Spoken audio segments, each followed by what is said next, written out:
लेकिन ये जो ट्रेड डील हुई है, सुबह से ही हम इसका पूरा विश्लेषण आपके सामने रख रहे हैं और हर एक एंगल से इस डील को एनालिसिस करने की कोशिश कर रहे हैं। कहाँ पर इम्पैक्ट ज़्यादा है, कहाँ नेगेटिव या पॉजिटिव हो सकता है, इसके बारे में हम लगातार बात कर रहे हैं।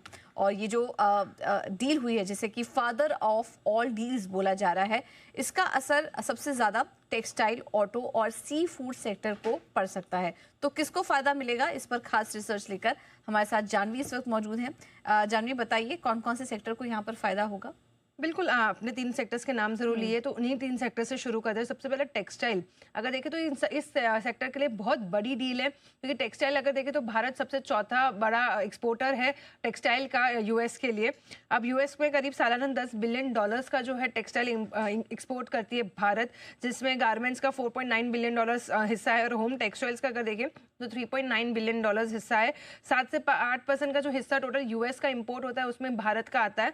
अब इसी के चलते जो टेक्सटाइल कंपनीज है उन पे बड़ा फोकस होगा, और स्पेसिफिकली वो टेक्सटाइल कंपनीज जिनका एक्सपोर्ट से जो रेवेन्यू शेयर है काफ़ी ज़्यादा आता है, जिसमें SP apparels, Gokuldas exports, Nitin spinners, इनके अगर देखें तो लगभग 56 से 94% का जो है ये एक एक्सपोर्ट रेवेन्यू इनका यहाँ से आता है। Vardhman textiles, Nahar shipping, spinning mills, Arvind, KPR mills, ये ऐसे सारे कंपनीज है जिनके एक्सपोर्ट रेवेन्यू शेयर काफ़ी ज़्यादा और इनका यूएस में प्रेजेंस भी अगर देखें तो काफ़ी ज़्यादा है। तो इन सभी कंपनीज को एक बहुत बड़ा फायदा होता हुआ दिखेगा।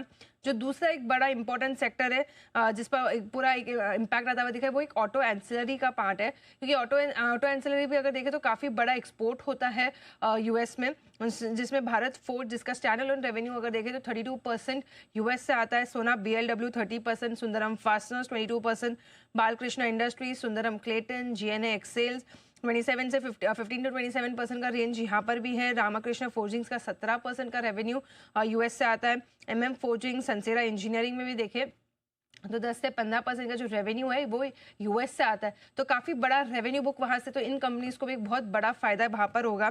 और सी फूड सेक्टर यहाँ पर अगर देखें तो बहुत इंपॉर्टेंट है ये, क्योंकि इंडिया का जो पूरा सी फूड जितना एक्सपोर्ट होता है उसका 30 to 35% यूएस में जाता है, लेकिन यूएस जितना भी इंपोर्ट करता है सी फूड उसका 90% इंपोर्ट वो इंडिया से करता है। तो sea food as A sector अगर देखें तो काफ़ी इंपॉर्टेंट सेक्टर है ये।